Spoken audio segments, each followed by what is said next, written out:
I'm probably not the first person to say this, but Armie hammer almost sounds like a specialized tool that you'd find in the armed forces.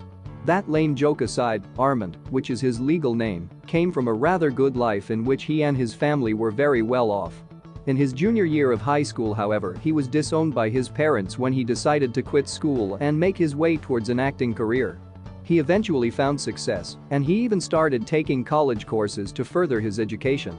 He and his family eventually reconciled, and they became very supportive of his acting career, so things did tend to work out. In terms of his star status, however, he's had hits and misses, with his hits being moderate to big, and his misses being something that he might not want to talk about at length. So yeah, let's not mention the Lone Ranger incident.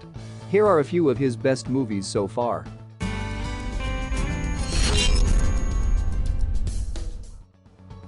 Number 5. Call Me by Your Name. I don't want you to regret anything. How you feel about homosexual relationships would go a long way towards telling if you like this movie or not, but as many people would say, it's a coming-of-age story that teaches a very important lesson about sexuality and the importance of relationships. To some it might seem wrong since the age gap between the two is a bit much, and in America, it would be highly illegal, if not for the fact that it was consensual. Not to mention the fact that the father of the younger man knew about the relationship and said nothing. But all in all, it's a romance that's fleeting and not meant to last, though it was considered to be quite a beautiful and very revealing movie. Number 4. On the Basis of Sex. This is sex-based discrimination against a man. Poor guy. Based on the earlier life of Supreme Court Justice Ruth Bader Ginsburg, this movie is an eye-opener that makes you truly wonder what it must have been like for her going into the field of law and being denied so many times when she tried to make a change.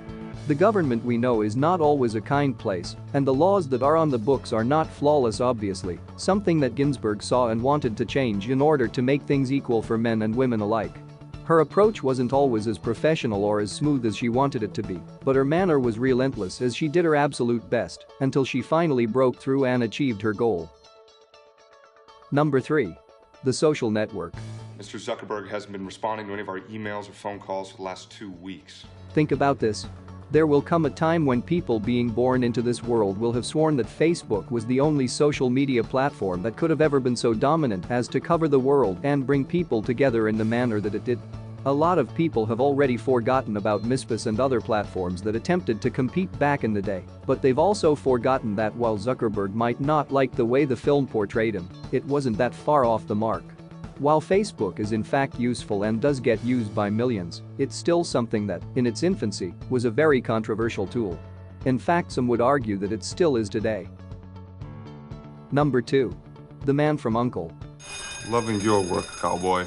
There's always the argument of whether people from different nations can work together for the common good, and a lot of times in movies it's shown that this isn't always the case.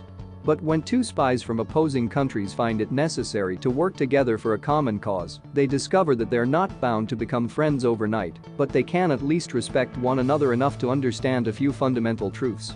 One of those is that when gifted the kind of power and tech that could make either of their countries nearly unstoppable, the power is best left to no one. Number 1. Mine. I'm on a mine, so there's no next step for me! You got it, asshole?!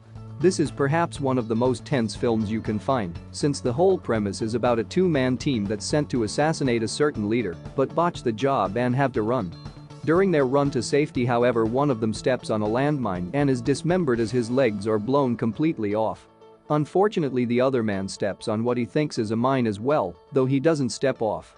Instead of being rescued to become an amputee, the injured man takes his own life. This leaves Mike all alone, however, to brave the desert and its many challenges alone until he can be rescued. When he finally decides to step off the mine, he finds it's only a tin can and is eventually rescued and taken home. Armie is a good actor, but he definitely needs a film where he can shine.